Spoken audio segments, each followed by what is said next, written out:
I was born into a middle class Tamil family in the island town of Rameswaram in the erstwhile Madras state.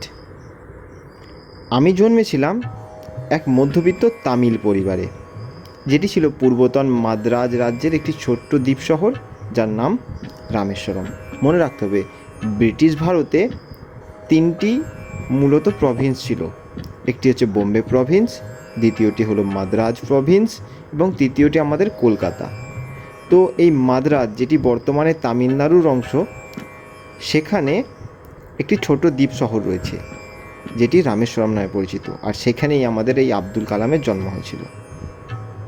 My father, Joinal Abdin, had neither much formal education nor much wealth.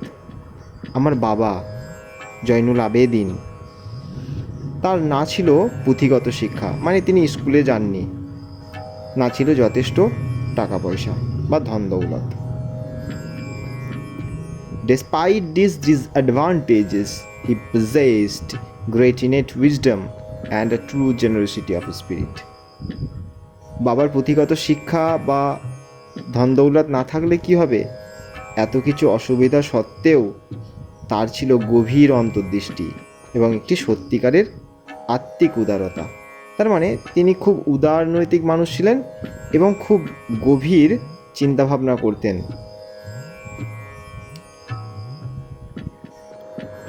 He had an ideal helpmate in my mother, Ashiamma. তার এক আদর্শ সহধর্মিণী ছিলেন। কে? তিনি হলেন আমার মা আসিয়াম্মা।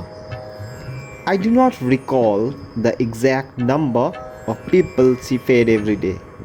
আমার ঠিক মনে পড়ে না মা প্রতিদিন কতজন মানুষকে খাওয়াতেন। But I am quite certain, কিন্তু এ ব্যাপারে তো আমি নিশ্চিত, that far more outsiders ate with us than all the members of our own family put together. অর্থাৎ আমাদের পরিবারে যতজন সদস্য আছে সবাইকে যদি এক জায়গায় করা হয়, যতজন হবে তার থেকে অনেক বেশি পরিমাণ বাইরের লোকেরা আমাদের বাড়ি খেতেন।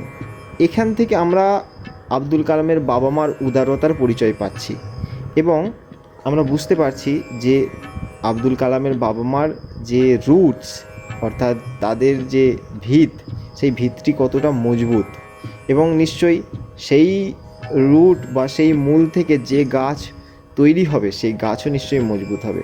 তার প্রমাণ আমরা জানি আব্দুল কালামের বৈশিষ্ট্যের মধ্যে সেটা প্রতিফলিত হয়েছে। My parents were widely regarded as an ideal couple. আমার বাবা মাকে একজন আদর্শ দম্পতি হিসাবে মোটামুটি সকলেই চিনত। My mother's lineage was the more distinguished.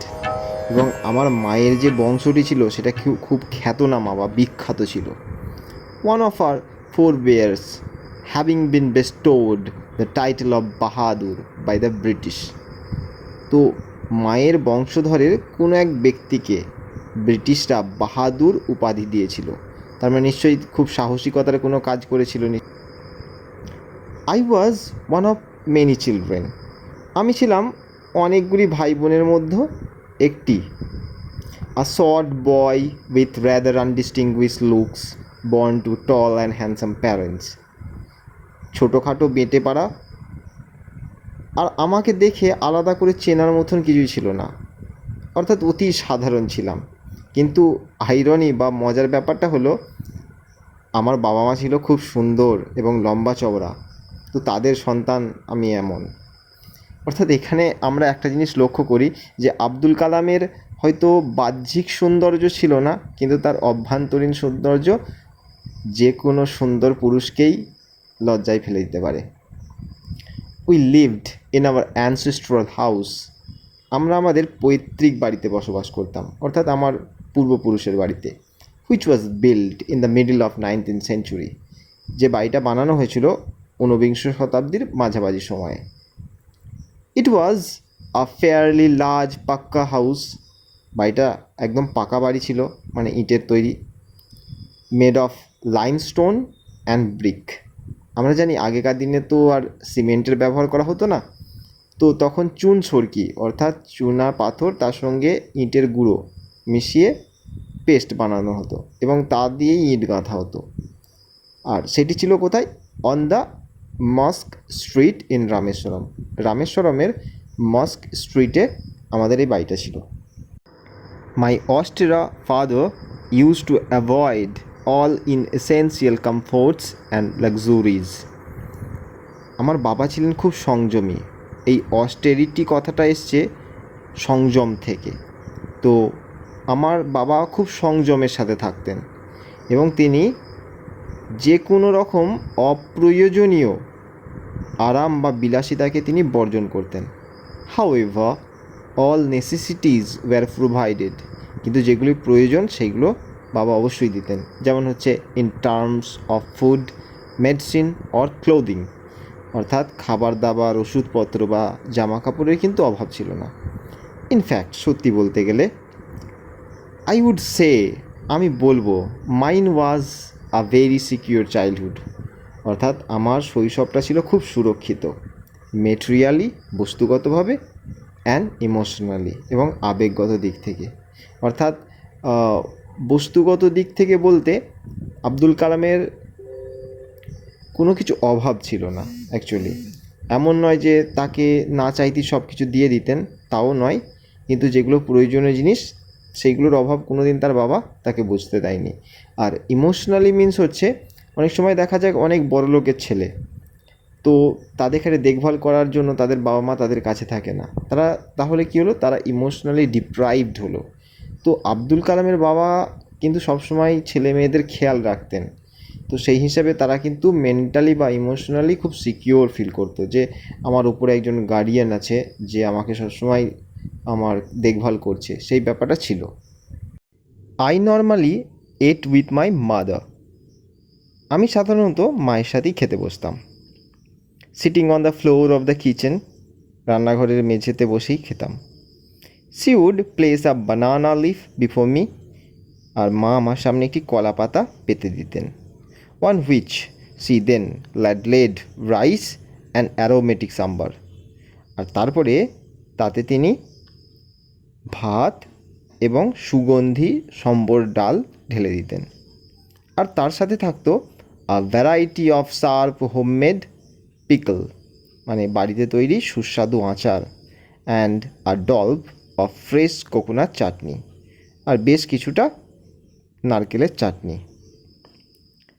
The Shiba temple, ওই শিব মন্দিরটি, which made Rameswaram so famous to pilgrims, যার জন্য রামেশ্বরম তীর্থযাত্রীদের কাছে এত বিখ্যাত ছিল, was about a 10 minute walk from our house, সেটি আমাদের বাড়ি থেকে 10 মিনিটের হাঁটা পথ ছিল।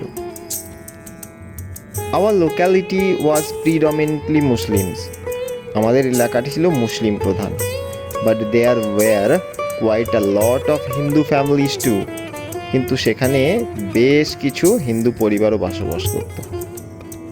Living amicably with their Muslim neighbours, তারা কীভাবে বসবাস করতো? অ্যামিকেবলি, অর্থাৎ ভ্রাতৃত্বপূর্ণভাবে। মনে আছে, মোরা একই বিনতে দুইটি কুসুম, হিন্দু মুসলমান। তো এখানে মুসলিম এবং হিন্দু পরিবার তারা কিন্তু ঝগড়াঝাটি করতো না, তারা ভাই ভাইয়ের মতন থাকতো। There was a very old mosque in our locality, আমাদের এলাকাটি ওখানে একটি পুরনো মসজিদও ছিল। ওয়্যার, যেখানে my father would take me for evening prayers, আমার বাবা সেখানে আমাকে সন্ধ্যাবেলার প্রার্থনার জন্য নিয়ে যেতেন।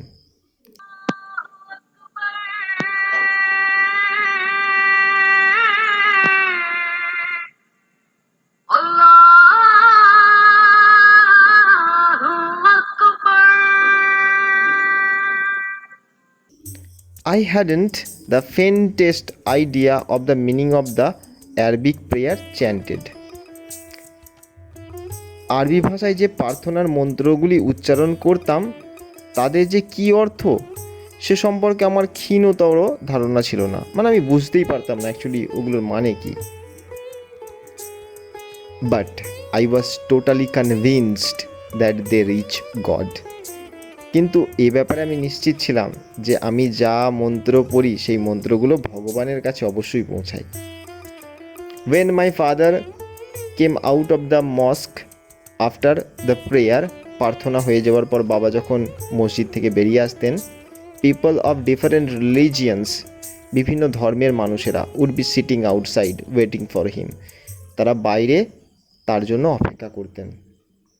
Many of them offered bowls of water to my father, তারা কী করতো, অনেকে বাটি করে জল নিয়ে আমার বাবাকে দিত। Who would dip his fingertip in them and say a prayer, আর বাবা সেই জলে আঙুল ডুবিয়ে একটি মন্ত্র বা প্রার্থনা করতেন। This water was then carried home for invalids, তারপর এই জলটি বাড়িতে যারা অসুস্থ রয়েছে তাদের জন্য নিয়ে যাওয়া হতো। I also remember people visiting our home to offer thanks after being cured, অর্থাৎ আমার এ কথা মনে পড়ে যে সেই সমস্ত মানুষেরা, অসুস্থ মানুষেরা সুস্থ হয়ে যাওয়ার পর বাবাকে ধন্যবাদ জানানোর জন্য বাড়িতে আসতেন। ফাদার অলওয়েজ স্মাইল্ড, আর বাবা একটু মুচকি হাসতেন।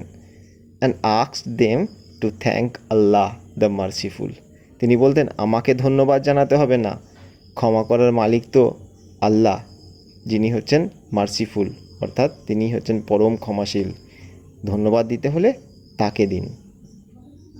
The high priest of Rameswaram temple, Rameswaram মন্দিরের যিনি বড় পুরোহিত ছিলেন, নাম ছিল Pakshi Lakshmana Shastri, was a very close friend of my father's, তিনি ছিলেন আমার বাবার খুব ঘনিষ্ঠ বন্ধু। One of the most vivid memories of my early childhood is of the two men, আমার শৈশবের স্পষ্ট স্মৃতিগুলির মধ্যে একটি স্মৃতি হলো এই দুই মানুষকে নিয়ে। ইচ ইন ট্র্যাডিশনাল অ্যাটায়ার, তারা প্রত্যেকে তাদের প্রথাগত পোশাক পরে ডিসকাসিং স্পিরিচুয়াল ম্যাটার্স, তারা আধ্যাত্মিক বিষয় নিয়ে আলাপ আলোচনা করতেন। অর্থাৎ মুসলিমরা যেমন টুপি বা পাজামা কুর্তা পরে, আর হিন্দুরা যেমন রামাবলী গায়ে নেয় বা মাথায় তিলক কাটে, তো সেই ধরনের তাদের বাহ্যিক যে সমস্ত পোশাক পরিচ্ছদ সেইগুলো পরে তারা ধার্মিক বিষয় নিয়ে আলোচনা করতেন। When I was old enough to ask questions, আমার যখন প্রশ্ন করার মতন বয়স হলো, অর্থাৎ আমি যখন একটু বড় হলাম, I asked my father, আমি আমার বাবাকে জিজ্ঞেস করেছিলাম about the relevance of prayer, অর্থাৎ বাবা কেন আমরা প্রার্থনা করি গো?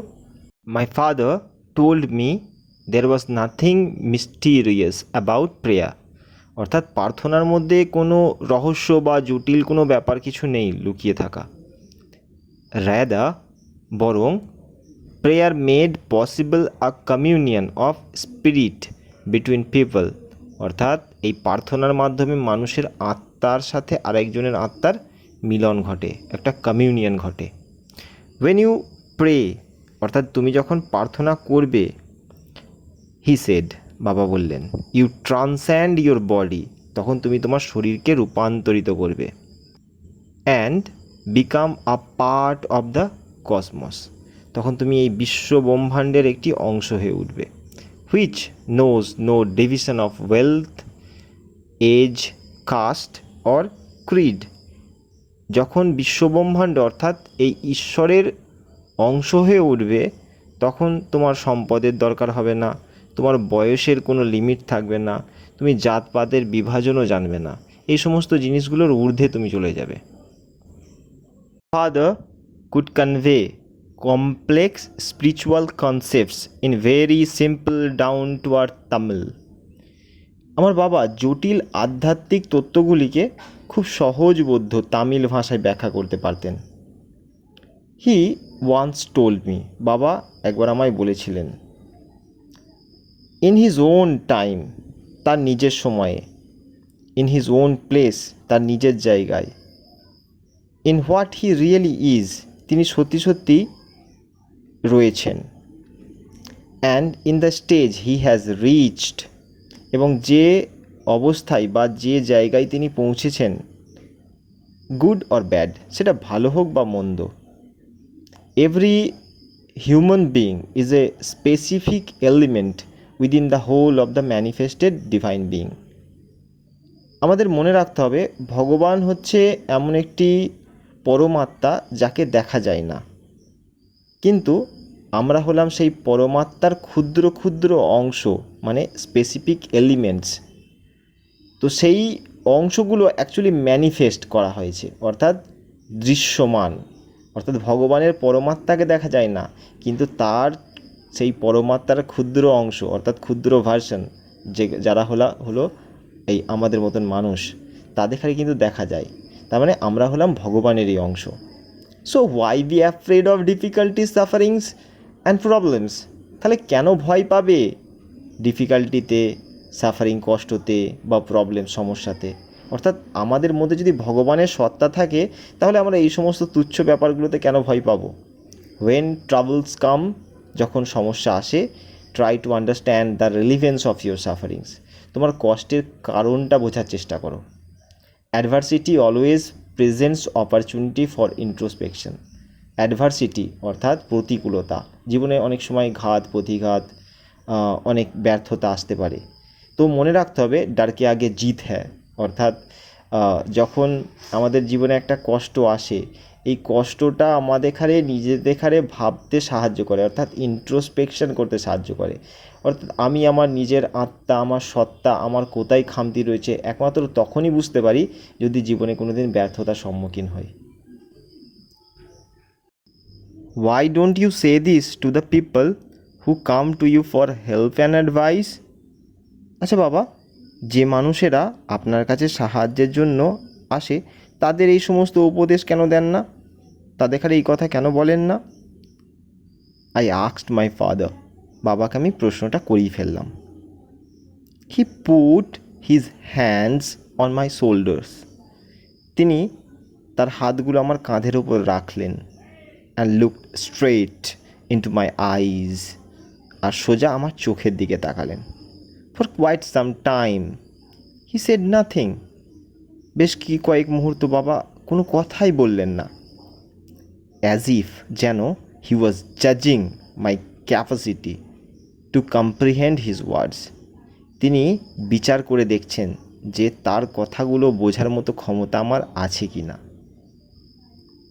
দেন হি আনসার্ড। তারপর বাবা উত্তর দিলেন in a low deep voice, ধীর এবং গম্ভীর গলায়। His answer filled me with a strange energy and enthusiasm. তার উত্তরটা শুনে আমি এক অদ্ভুত শক্তি এবং এক অদ্ভুত উৎসাহ সম্মুখীন হলাম। অর্থাৎ আমার মধ্যে একটি আশ্চর্য রকম শক্তি এবং উদ্দীপনা কাজ করতে লাগলো। বাবার উত্তরটা ছিল, whenever human beings find themselves alone, যখনই মানুষ নিজেকে বড্ড একলা বোধ করে, অ্যাজ এ ন্যাচারাল রিয়াকশন, তার স্বাভাবিক প্রতিক্রিয়া স্বরূপ, they start looking for company, তখন তারা সঙ্গীর খোঁজ করতে থাকে। whenever they are in trouble, মানুষ যখন বিপদে পড়ে, they look for someone to help them, তখন তারা এমন কাউকে খুঁজতে থাকে যারা তাকে সেই বিপদের হাত থেকে রক্ষা করবে। মনে রাখতে হবে যে আমরা মানুষেরা হলাম সমাজবদ্ধ জীব। একলা বাঁচা সম্ভব নয়। একলা বাঁচবো বলি, কিন্তু একলা বাঁচা যায় না। বিপদে আপদে কারো সাহায্যের দরকার সবসময় আমাদের পড়ে থাকে। তো সেই জন্যই মানুষের বিপদের সময় মানুষ সঙ্গীর খোঁজ করে যে তাকে সেই বিপদের হাত থেকে রক্ষা করবে। whenever they reach an impasse, অর্থাৎ মানুষ যখন সংকটের সম্মুখীন হয়, they look to someone to show them the way out, তখন তারা আশা করে যে এমন একজন কেউ তাদের জীবনে আসুক যে তাদের পথ দেখিয়ে উদ্ধার করবে। every recurrent anguish, longing and desire, প্রতিটি মানসিক কষ্ট, আবেগ বা চাহিদা finds its own special helper, তার নিজ নিজ বিশেষ সহায়ক আছে যারা তাকে সেই ব্যাপারে সাহায্য করতে পারে। যেমন আমরা জানি যে বিভিন্ন যেমন ডাক্তার আছে, যদি পেটের অসুখ হয় পেটের ডাক্তারে যাব, মাথার প্রবলেম থাকলে মাথার ডাক্তারের কাছে যাব। তেমন যার যে ধরনের সমস্যা, কারো অ্যাঙ্গুইশ রয়েছে সেই জন্য একজনের কাছে যেতে হবে, কারো লঙ্গিং অর্থাৎ কোনো কিছু পাবার আকাঙ্ক্ষা রয়েছে সেক্ষেত্রে আপনি আরেকজনের কাছে যাবেন। যদি ডিজায়ার অর্থাৎ কোনো কিছু প্রত্যাশা হয়, তাহলে তাকেও সাহায্য করার জন্য নিশ্চয়ই এমন কোনো ব্যক্তি রয়েছে যে এই সমস্ত সমস্যা থেকে তাকে উদ্ধার করতে পারে।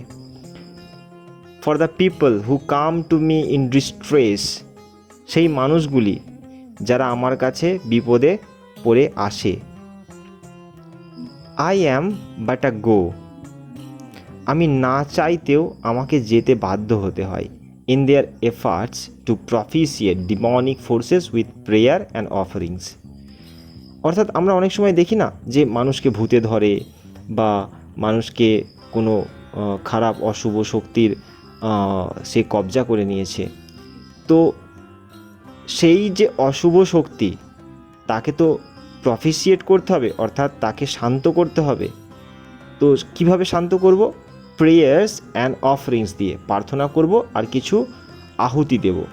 তো সেই আহুতি দিয়ে সেই ব্যক্তি এবং সেই ডিমনিক ফোর্স বা অশুভ শক্তির মাঝে আমাকে যেতে হয়, গিয়ে সেই মানুষটিকে উদ্ধার করে আনতে হয় সেই খারাপ শক্তির হাত থেকে। This is not a correct approach, কাজটা ঠিক নয় অ্যাট অল সর্বোপরি, and should never be followed, আর এই কাজটিকে অনুসরণ করা উচিত নয়। ওয়ান মাস্ট আন্ডারস্ট্যান্ড, একজন মানুষকে বুঝতে হবে, the difference between a fear ridden vision of destiny and the vision that enables us to seek the enemy of fulfilment within our self. One must understand, একজনকে বুঝতে হবে। কি বুঝতে হবে? দ্য ডিফারেন্স, সেই তফাৎটা বুঝতে হবে। কিসের তফাৎ? ভিশন, অর্থাৎ আমাদের দৃষ্টিকোণের একটা তারতম্য রয়েছে। আমাদের দুরকম দৃষ্টিকোণ রয়েছে। একটা দৃষ্টিকোণ বলছে fear ridden vision of destiny. আচ্ছা, আমরা যদি ভাবি আমাদের জীবনটা হলো একটা যাত্রা, অর্থাৎ আমরা হলাম পথিক, আমাদের যাত্রা, আমাদের গন্তব্য অর্থাৎ আমাদের ডেস্টিনেশন আমাদের পৌঁছাতে হবে, অর্থাৎ আমাদের লক্ষ্যে আমাদের পৌঁছাতে হবে। আমরা অনেক সময় বাইক রাইডিং করি, হর্স রাইডিং করি, তেমন আমাদের যদি এই চলার পথটা ফিয়ার রিডেন হয়, অর্থাৎ ভয় জর্জরিত হয়। ধরুন আপনি আপনার সফলতায় পৌঁছাতে চাইছেন, তো সামনে পথে অনেক প্রতিবন্ধকতা বা বাধা রয়েছে, কঠিন পথটা। তো আপনি প্রথমেই ভয় পেয়ে গেলেন যে না বাবা, আমি তো পারবো না, এ তো আমার দ্বারাই সম্ভব নয়, কঠিন পথ, ওই লক্ষ্যে পৌঁছাবো কী করে, আমি পারবো না। তাহলে সেটা কি হলো? Fear ridden vision of destiny. মানে আপনি অলরেডি আপনার ভবিতব্যকে ভয় পেয়ে জর্জরিত করে বসে পড়লেন, আপনি হাত পা গুটিয়ে বসে পড়লেন, আপনি কোনো কাজ করলেন না। আরেকটা ভিশন রয়েছে, the vision that enables us to seek the enemy of fulfilment within our self. আমাদের মধ্যে এমন পোটেন্সিয়ালিটি অর্থাৎ এমন গুণ রয়েছে যার দ্বারা আমরা নিজেদেরকে বিকশিত করতে পারি মানুষের মধ্যে, কিন্তু সেই গুণটাকে চাপা দিয়ে রেখেছে একটা এনিমি, একটা শত্রু। সেই শত্রুটা কে? সেই শত্রুটা আমরা নিজেরাই। অর্থাৎ আমরা নিজেরাই জানি যে আমরা কোনো কাজ করতে পারবো কি করতে পারবো না। এই শত্রুকে খোঁজার একটা দৃষ্টিকোণ আমাদের মধ্যেও ভগবান দিয়েছেন।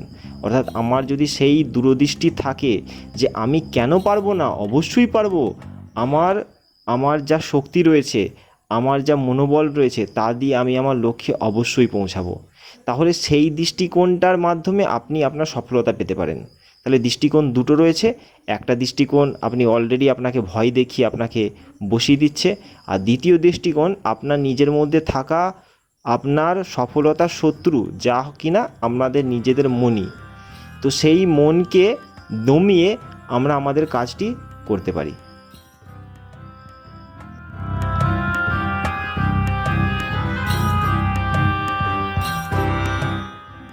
I remember my father starting his day at 4 AM. ভোর 4টের সময় বাবা তিনি তার দিন শুরু করতেন বাই রিডিং দ্য নামাজ বিফোর ডন, অর্থাৎ ভোর হয়ে যাওয়ার আগে নামাজ পড়ে তিনি তার দিন শুরু করতেন। আফটার দ্য নামাজ, অর্থাৎ নামাজ পড়ার পর, he use to walk down to a small coconut grove we owned about 4 miles from our home. He used to walk, তিনি হেঁটে যেতেন, down to a small coconut Grove, অর্থাৎ ছোট্ট একটি নারকেলের বাগান রয়েছে। উই ওন্ড, যেটা আমাদের ছিল। About 4 miles from our home, অর্থাৎ আমাদের বাড়ি থেকে 4 মাইল দূরে। এর আগে আমরা পড়েছিলাম যে ওই শিব মন্দিরটি কতটা দূরে ছিল, তোমরা কমেন্ট করে জানাবে। এখানে রয়েছে কোকোনাট গ্রোভটি কতটা দূরে, সেটা হচ্ছে 4 মাইল। এগুলো কিন্তু শর্ট কোশ্চেন আসতে পারে। He would return with about a dozen coconuts tied together thrown over his shoulder। তো বাবা কি করতেন, হাফ ডজন, ঠিক আছে, মানে 6টা মতো। He would return with about a dozen coconuts tied together। তো বাবা কি করতেন, প্রায় কয়েক ডজন কোকোনাট একসঙ্গে বেঁধে থ্রোন ওভার হি শোল্ডার, তার কাঁধে করে তিনি বয়ে নিয়ে আসতেন। অ্যান্ড অনলি দেন, এবং ঠিক তারপরে he would have his breakfast, তিনি সকালে তার প্রাতরাশ করতেন। দিস রিমেন্ড হিজ রুটিন, এটাই ছিল তার প্রতিদিনের নিয়মিত কাজ। Even when he was in his late 60s, অর্থাৎ বাবার বয়স যখন 60 বছরও পেরিয়ে গেছিল, তখনও কিন্তু তিনি এই ধরনের কাজ করেই তিনি সারাদিনটা শুরু করতেন। I have through out my life, আমি আমার পুরো জীবন ধরে ট্রাইড টু এমিউলেট মাই ফাদার, আমার বাবাকে আমি এমিউলেট অর্থাৎ কপি করার বা নকল করার চেষ্টা করেছি। কোথায়? In my own world of science and technology, আমার নিজের যেটা জগৎ সেটা হচ্ছে বিজ্ঞান ও কারিগরির জগতে। I have endeavoured, that's means আমি প্রচুর চেষ্টা করেছি, tried hard to understand the fundamental truth reveal to me by my father, অর্থাৎ বাবা যে মৌলিক সত্যগুলি আমাকে সহজভাবে বুঝিয়েছিলেন সেই জিনিসগুলোকে আমি বোঝার খুব চেষ্টা করেছি। অ্যান্ড ফিল কনভিন্সড, আর এটা বোঝার পর আমি মনে মনে সন্তুষ্টিও লাভ করেছি দ্যাট দেয়ার এক্সিস্ট আর ডিভাইন পাওয়ার, যে একটা ঐশ্বরিক শক্তি রয়েছে অর্থাৎ আল্লাহ আছে, that can lift one up from confusion, misery, melancholy and failure and guide one to one's true place. তো সেই শক্তি আমাদের এখানে কী করে, আমাদের এখানে দ্বন্দ্ব, দুঃখ, বিবাদ, ব্যর্থতা, এই সমস্ত জিনিস থেকে মুক্তি দিতে পারে, এবং guide one to one's true place, এবং আমাদের এখানে সত্যের পথে এগিয়ে যেতে সাহায্য করে। And once an individual save his emotional and physical bonds, যখন একজন মানুষ তার আবেগ ও শারীরিক বন্ধন থেকে মুক্তি লাভ করবে, তো তখন সে কী করবে, he is on the road two freedom, happiness and piece of mind, তখন সে মুক্তির পথে হাঁটা শুরু করবে, যেখানে শুধু হ্যাপিনেস, আনন্দ রয়েছে, অ্যান্ড পিস অফ মাইন্ড, অর্থাৎ মানসিক শান্তি রয়েছে। অর্থাৎ আমরা যদি আমাদের ইমোশনগুলোকে অর্থাৎ আমরা এত বেশি ইমোশনাল হয়ে যাই যে সবার কাছে আশা প্রত্যাশা করে ঘাত প্রতিঘাতের মাধ্যমে আমাদের জীবনটাকে শেষ করে ফেলি। কিন্তু এত বেশি আশা প্রত্যাশা না করে আমাদের যেটা কর্ম, যেটার জন্য ভগবান অ্যাকচুয়ালি আমাদের এখানে পৃথিবীতে পাঠিয়েছেন, সেই লক্ষ্যটা যদি আমরা খুঁজে পেতে পারি, জীবনটা অনেক সহজ হয়ে যাবে, এবং আমাদের জীবনে এত দুর্দশা, এত কষ্ট থাকবে না। কষ্ট অবশ্যই থাকবে, কিন্তু কষ্টের মাঝেও আনন্দকে খুঁজে নেওয়ার অভিপ্রায় বা শক্তি আমাদের মধ্যে আছে, সেইটাকে আমাদের এখানে খুঁজে বার করতে হবে অ্যাকচুয়ালি। ধন্যবাদ।